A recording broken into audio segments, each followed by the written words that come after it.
Welcome back. Now, just last week, Adelaide's CBD became one of the world's biggest Wi-Fi hotspots. For the tech-savvy, it's a priceless convenience. But Wi-Fi has some health experts worried. They fear it's damaging our health and we won't know the full effects for generations to come. Here's Jade Robram with one Adelaide school that's taking no chances. Book. What do these letters mean? Could they give a clue to who he is or what he was doing at the time? We decided to write. Within 12 months I fell pregnant and miscarried at 11 weeks. I then subsequently went on and had 10 miscarriages in this home. Are we facing the biggest health crisis of the 21st century? Potentially in 20, 30 years' time we may look back and say, gee, why did we do that to our children? Without even knowing it, we're constantly being bombarded by an invisible fog of wireless radiation that could be making us sick. So, are we being fried by Wi-Fi? Single mother Trish Garcia thinks she is. She suffers from what has been called Wi-Fi sensitivity, and now her 12-year-old daughter is showing the same symptoms. Headaches, even if it's just a little bit, it just kind of progresses, and heartburn sometimes, and fatigue, feeling really tired, and nausea if it gets really bad. And usually when I'm using things like iPads or iPods or those kinds of touchscreen things, or even if I'm playing PlayStation for too long. Georgie noticed her condition grew worse at school, becoming so bad that in March this year she asked her mum if she could leave. She's now being homeschooled. I was devastated. I cried for about 3 days because I was just so happy with all my friends and, all my teachers. I had a good relationship with all my teachers and I was doing so well, and I was just so upset that I couldn't keep doing that. It was terrible. There's no doubt in my mind that Georgie's exposure to Wi-Fi and the iPads at school over a period of time has accumulated and has caused her to have these symptoms that are, made her quite ill. The exposures in a school environment are actually much higher than in any home environment. And whether or not you're using the Wi-Fi, that router is emitting microwave radiation. And so you're constantly exposed. Dr. Magna Havas is a leading expert on electromagnetic radiation in Canada. She believes there's a great risk when it comes to Wi-Fi and children.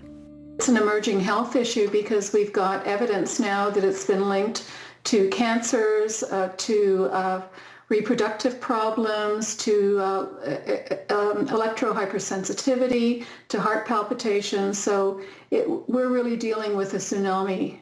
Wi-Fi is now considered a necessity in most schools and workplaces. It's revolutionised the way we work, learn and live.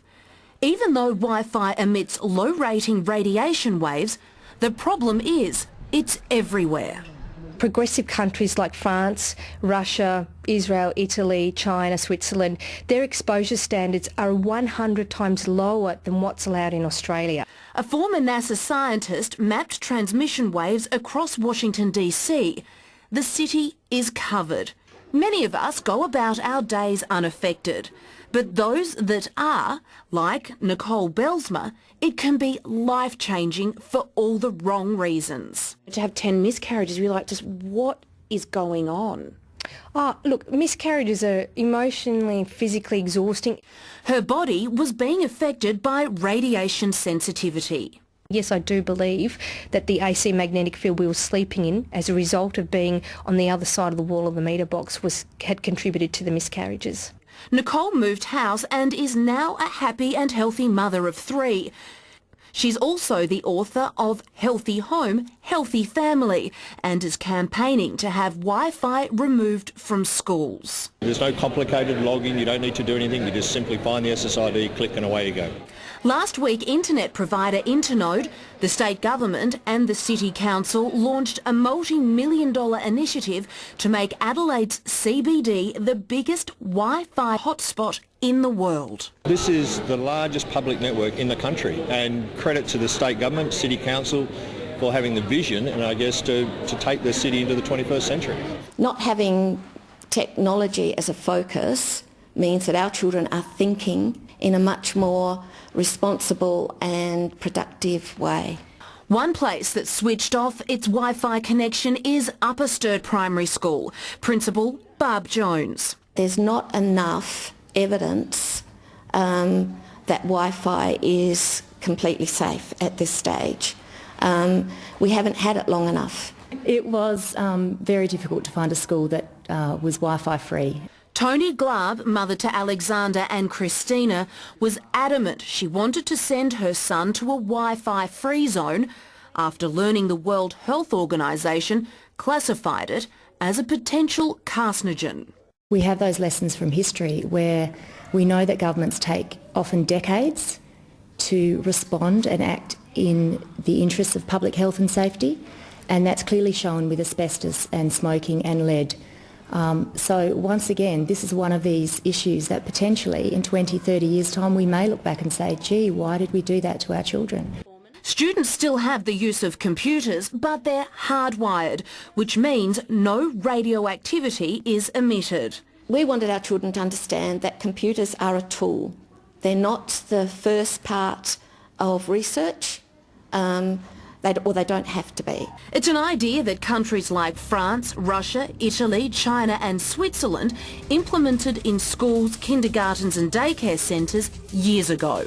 But yet Australia won't do it. The exposure standards are not geared towards children, they're geared towards the 6-foot healthy man. I don't see a 6-foot healthy man in a childcare centre, a kindergarten or in most primary schools.